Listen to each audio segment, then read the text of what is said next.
Three, two, one.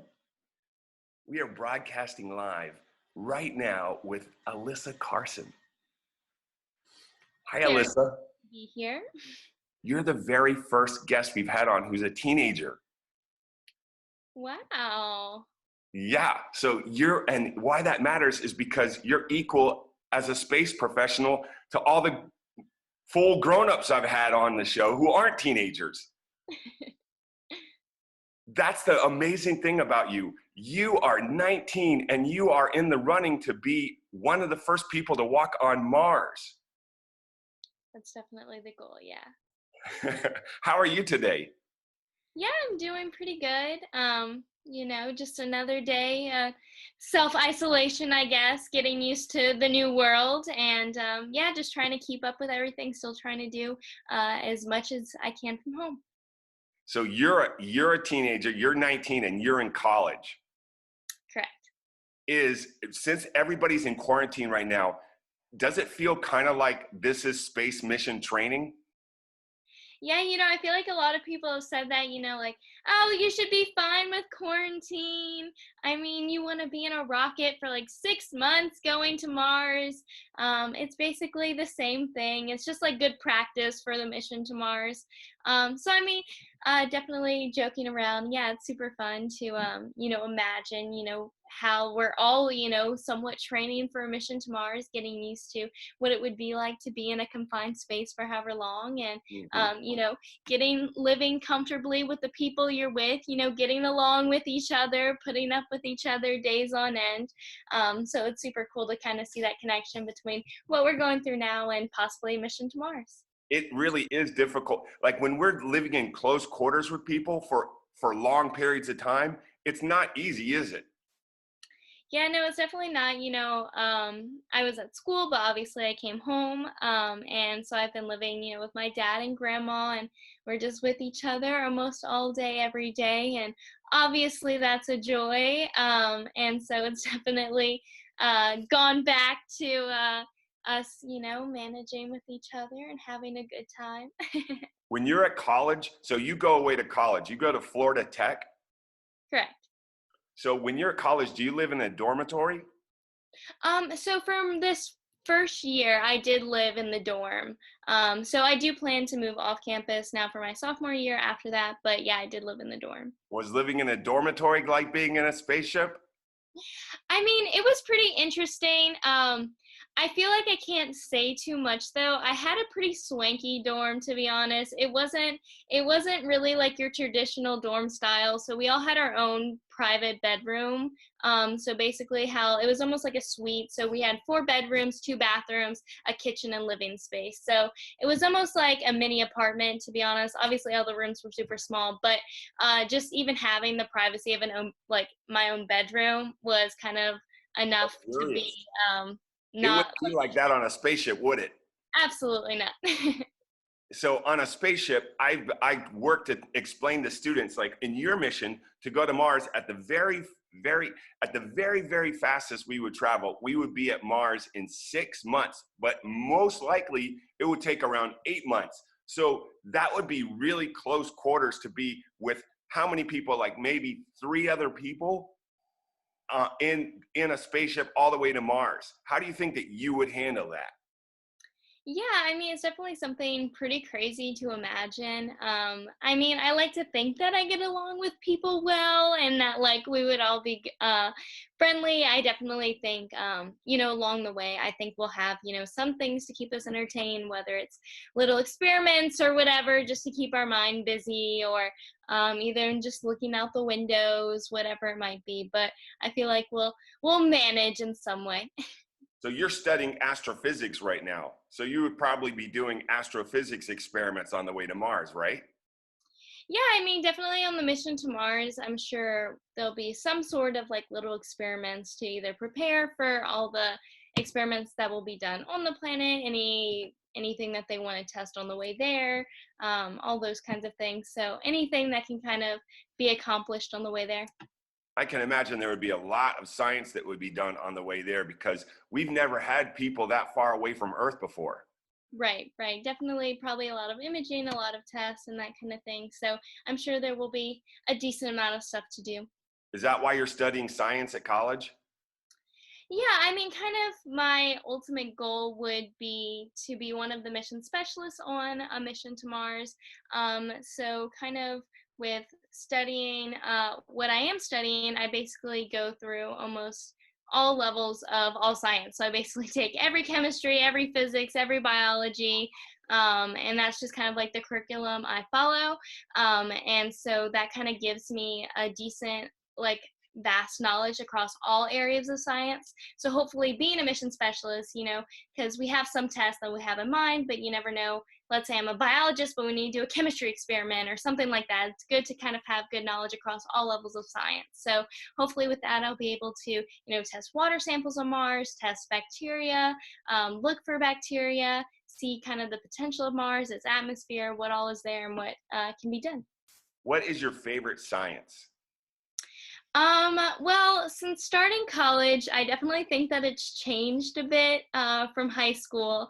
I feel like going into college, the science just like ramped up real quick.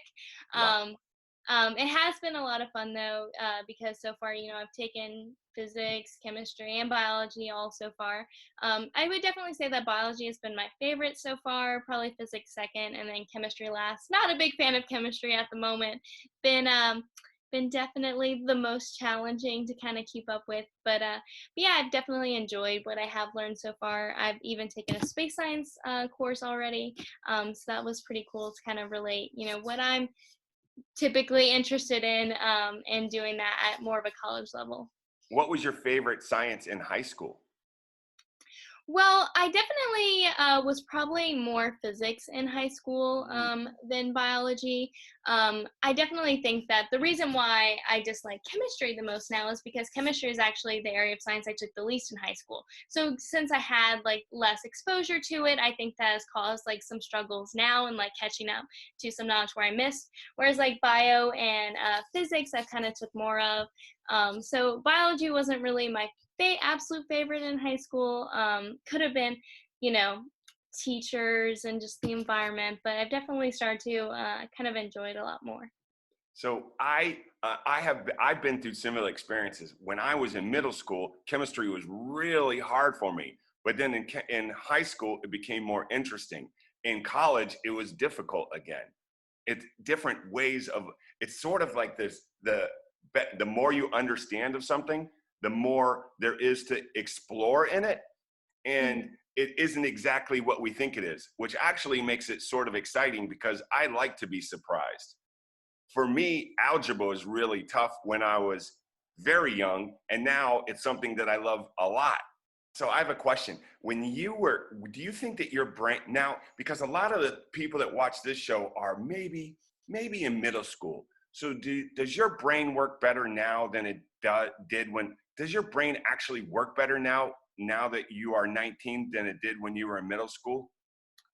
Yeah, it's kind of hard to say. I mean, I definitely think, I think that I did like well through middle and high school, but I think that now I grasp stuff like better than I did. I mean, definitely in middle school and stuff, I would understand the concepts and I would be able to like regurgitate that information. But I feel like now it's more of, a stronger foundation of what I'm learning. So, like, when I do learn stuff now, I feel like, it's stuff you're going to use for a career, so it might be stuff you actually want to remember and like actually know how to do.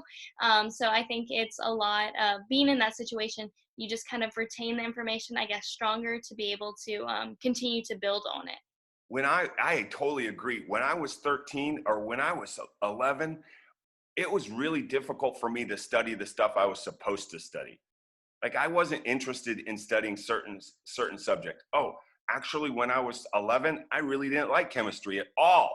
And then I became interested in it, but it was because I made myself pay attention to it. But when I was 11 and 12, I really wasn't. I really wasn't making myself pay attention. And do you feel that you can make yourself pay attention now?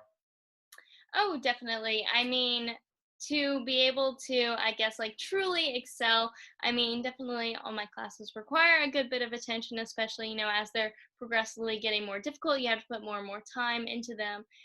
So definitely, I can either daze over a lesson and just not retain anything, or I can actually be there, be focused, and have, actually comprehend what's going on.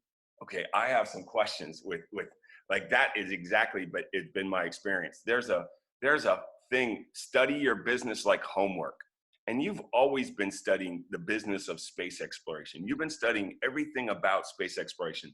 You and I have known each other. You're 19, and I think I've known you since you were 13. You actually wrote, some people don't know this yet, but you wrote the introduction to the astronaut instruction manual. You're right in here. I know, that's crazy. That feels like so long ago. It says forward by Alyssa Carson right there. Yeah, so long ago, right? And now there's students all over the world that would really like to be you. And I get to introduce you to other students all the time and say that and show what is possible. Because a lot of students don't even imagine.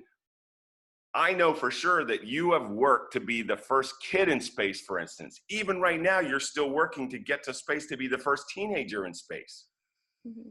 And many students don't realize that's a possibility. When did you make up your mind not to go to space, but that you're going to go after something that has never been done before? Yeah, I think it kind of started, I mean, obviously when I was younger, I was just doing it because I was interested in space and wanting to become an astronaut and all of that. And I wasn't necessarily going after anything or wanting to be the first at anything. I think the way things just kind of progressed by going to space camp, when I was little, and then talking to the CEO of space camp, Dr. Barnhart at the time, who was like, oh, you need to go to the space camp in Turkey and the space camp in Canada, and being the first to go to all of them was, I guess, like kind of the start of that. And the more things that I was doing was actually, surprising that no one else had done it before. And so I kind of continued on that track of, going to the visitor centers with the passport program and doing that. And then even, progressing to joining Project Possum, which, being the youngest to do that, which was really not to become the youngest at doing it or didn't really have anything about that. It was just genuinely pursuing my interest to the fullest that I could. And, if that was at some points, pushing new boundaries and, being able to do something that typically wasn't normal for someone my age, I was still pushing because that's what I wanted to do and that's what I wanted to learn more of. So that's kind of been the process along the way, and it's just happened to be where, no one had done it before. But thankfully, since doing this, for example, like in Project Possum, been working with them on recruiting even more younger people into the program and giving them those opportunities, and, really showing kids that you don't necessarily have to wait until you're super old to start doing things, or in college to start really diving into a career or studying what you're interested in. That part you said at the end is really important.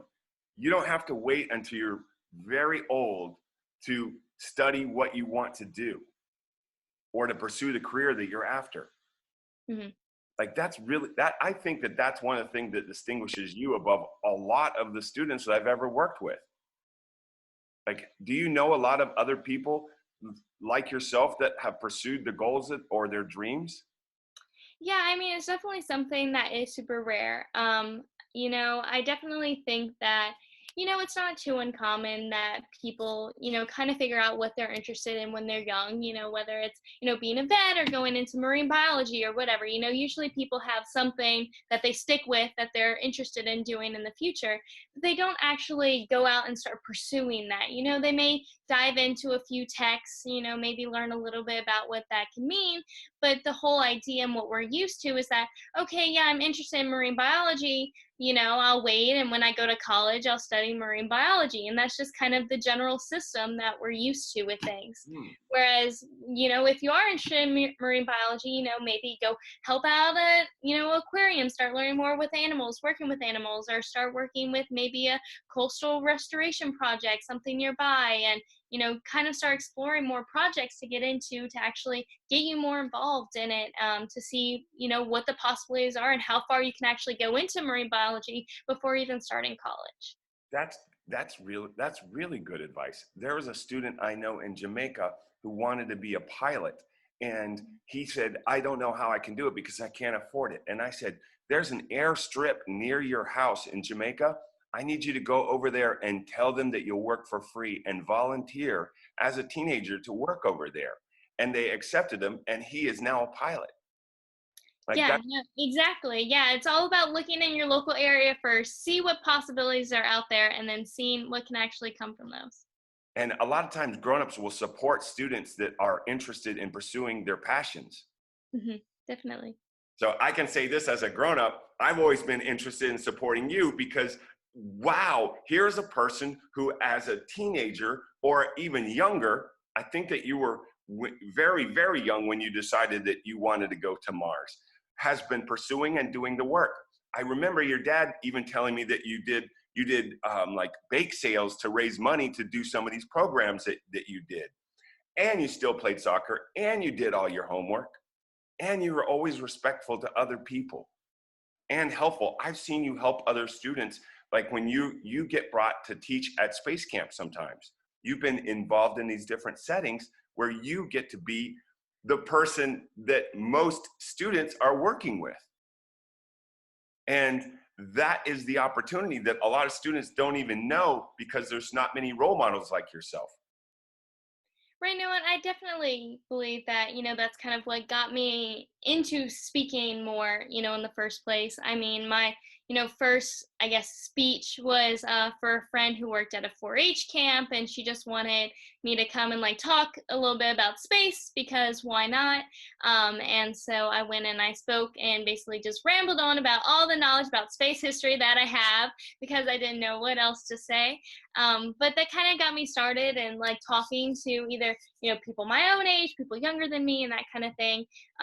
Because, at the same time, it was also just about informing people because with the shuttle program ending, there was that whole period where everyone thought NASA was closing and that there weren't astronauts anymore. So there was kind of, informing people about that information that, no, NASA's not closed. There are still more projects to come in the future. I hear that from grown-ups even, that they think that NASA was closed. Right. Oh yeah, it was totally it was this huge thing. I had family members asking me oh, what does Alyssa want to do now since there aren't astronauts anymore? It was just pretty crazy. And so it's been super crazy how that kind of got me into speaking and being able to actually reach so many kids and, being able to really show them that whatever their dream is possible. I was just saying in my last episode that I had three qualities and it turned into 5 of how to train to be an astronaut. And one of them was to be helpful. And I said that every astronaut that I know, and you and I both have a lot of friends who are astronauts, all the astronauts I know are always helpful. And you're embodying that right now just by talking about this, about how you've done outreach to younger students or your peers and letting them know what is possible. Yeah, no, definitely. I mean, astronauts, if you happen to meet an astronaut and, you tell them about your interests, they're always super supportive and always super helpful in terms of either sharing their story or sharing any advice that they've learned along the way. I have some questions. Let's see. Okay, so I watched your TED. You have at least 3. I think you have 3 TED Talks. Those are famous on the internet. And oh, by the way, you said that you've done the possum training. The possum training isn't that the citizen astronaut training? Yes. So possum has kind of multiple tracks. So there's their citizen science track. So doing I think it's, gosh, I'm trying to remember all of their fancy names for stuff, but basically they have almost like a introductory week. But the main thing that I've really worked on with Project Possum is their applied astronautics program. So basically it's where, you have kind of their introductory week, but from that you actually move on and do actual research missions. So you do kind of either a class and then also an actual research project in different areas. Anybody can do this? So yeah, so Project Possum is open to really get anyone from all over the world, any sort of citizen involved in their science. So you're able to actually apply to Project Possum. Pretty sure it's projectpossum.org. And then so basically applying to their program, you're able to yeah, be involved in citizen science, being able to contribute to their research, which is involved in studying the upper atmosphere, also doing things like helping a spacesuit company like Final Frontier spacesuit You've design done with that their before. tests. I have worked a lot with Final Frontier, doing, you know, microgravity flights, testing experiments on these microgravity flights, water survival, decompression, all kinds of cool stuff. I've seen you in microgravity with stuff floating around.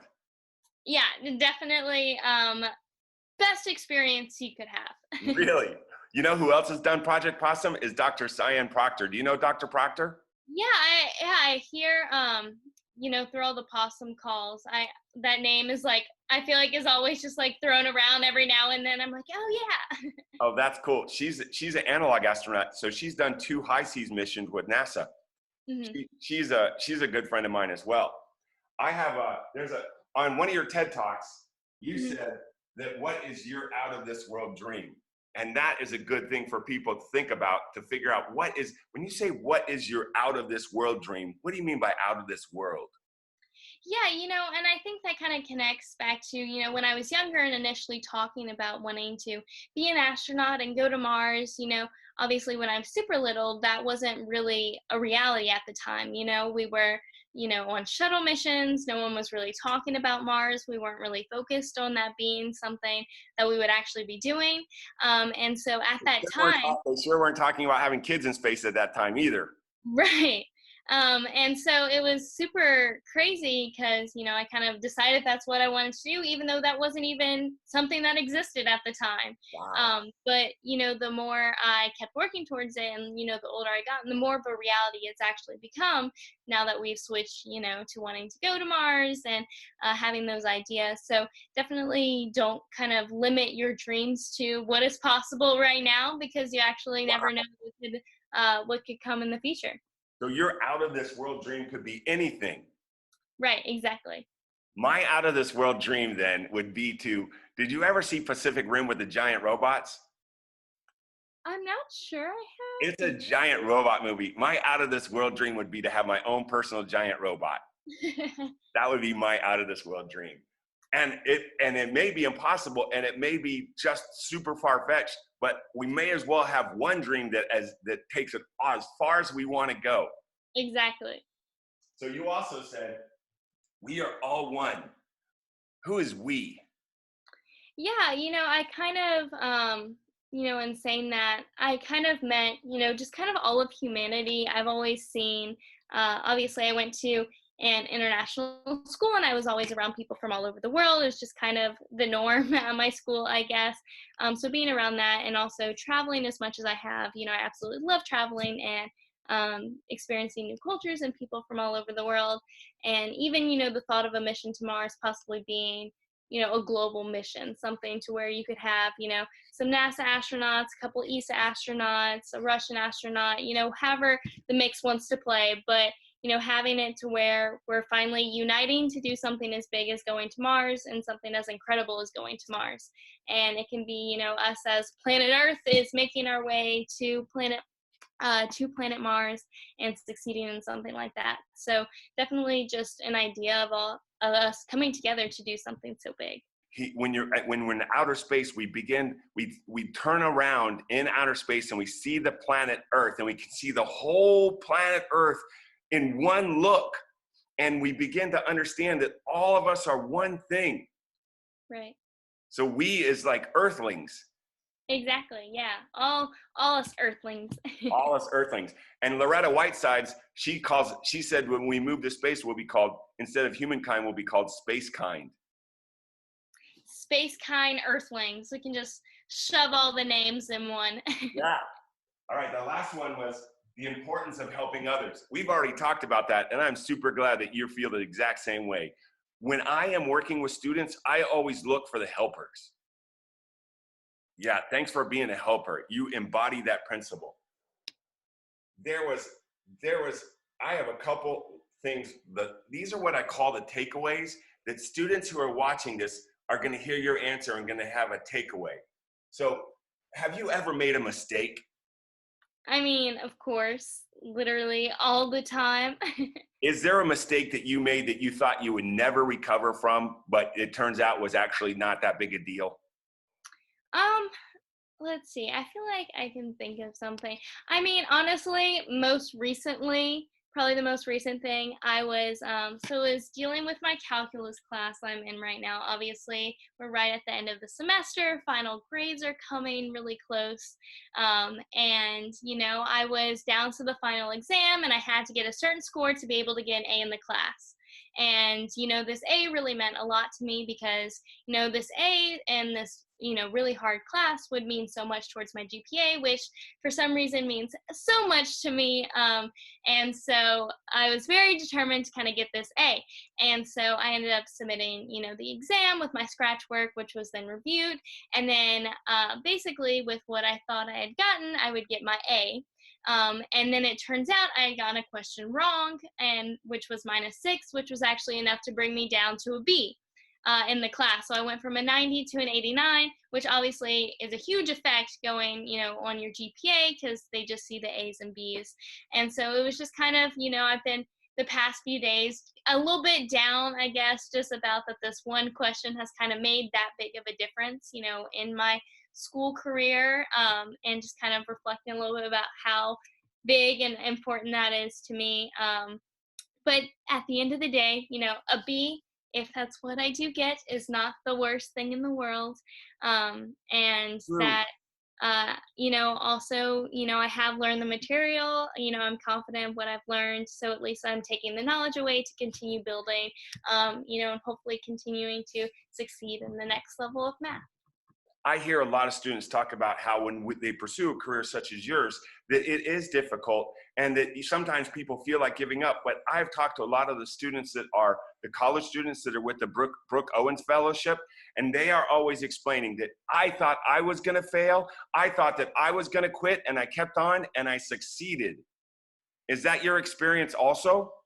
Yeah, definitely going into my first year of college, it was super crazy because obviously I have these high expectations of what I want to do and the career I want to pursue. But obviously, to get there, you have to put in all the work to actually achieve those goals.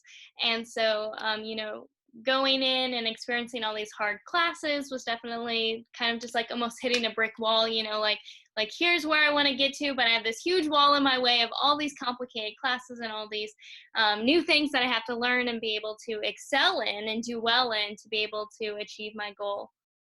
Wow. Yeah, there's a lot of stuff to unpack there. That's really good stuff. Okay, so here's a terrific one. Since you're so successful and you are successful, I was wondering, is there something that you could suggest to students watching that would give them one achievable advantage that maybe you wish somebody had told you when you were them? Yeah, definitely. I would say the biggest thing that is probably the most helpful thing when you're pursuing, following a dream or whatever career that you're looking into is just being vocal about your dream and what you're interested in doing is definitely like the biggest thing. You never really know where opportunities are going to come from. You never know who somebody else knows or where that path may lead. So being able to actually be vocal about it and tell people what you want to do is the only way you're going to get people to actually help you in achieving that dream. So, even if, for example, if you're interested in pursuing a science career, if you go to a science museum right down the road, tell the people who work at the museum that you want to pursue a science degree. You never really know what could come from that. You may say you want to be an astronaut and they say, I know someone who works at NASA and I'm going to get you in contact with them. So, never really kind of be insecure about what you want to do, be confident in it, tell people about it. And I'm sure almost everyone, you'll probably be surprised at the amount of opportunities that can actually open up. So that's like speaking your dream or your vision for yourself into existence. Right. My friend, Andrew Newman, who was on this show, he was in high school he went to the International Space Development Conference, and he was there with everybody there was a grown-up except for a couple people, and they were college students. And he took the initiative. He was nervous and terrified, and he walked up to a college student and he said, "Hey, excuse me, how do I do what you're doing?" And he said that he was really nervous when he did it. And that person opened up the door and introduced him to SEDS, the Students for the Exploration and Development of Space. And he became the chairperson of SEDS USA. Like, it didn't go from that directly. That was the first step, but he had to speak it into being. Right. And so that's great advice. Vocalize. Right. Thank you. Last thing. If you had one thing to say to your own personal 13-year-old self, since we both know her, what piece of advice would you give her? What would you tell her? Oh gosh, I don't even know. I'm sure she was such a mess. I mean, looking back, I definitely know that, what would you tell her? yeah, I don't know. I mean, I think I would just tell her I don't know. I guess It sounds like you know. I don't know. I'm thinking, just like telling her that how many opportunities are coming, I guess, and to continue putting as much time as I can, towards this career that could possibly be a reality, just because you're not going to get there without putting the time and effort into it. And of course I was putting effort at the time into my career, but even just focusing a little bit more, because I guess about 13 was when things were becoming like slightly more serious, but like still not really, I guess. And so just like letting myself know to kind of be more prepared for like this giant change of actually going, diving head first into, this crazy dream. And that's probably the advice you gave her, because look where you are now. I think that you just got sponsored by Nike. Yes. Is there going to be a space? There's an Air Jordan shoe. Is there going to be a Space Carson shoe? I'm not sure about a Space Carson shoe. But yeah, it has been super exciting to kind of build on that partnership. They have, they recently released their Nike Air Maxes, which was, a project that I got partnered on, and dealing, kind of with the shoe and being light as air and floating and kind of all those plays. They also, a big thing that kind of connects to space that was also super cool to just kind of chat with them about, not even work on too much, but they recently released Space Hipster, which is a shoe that they're coming out with.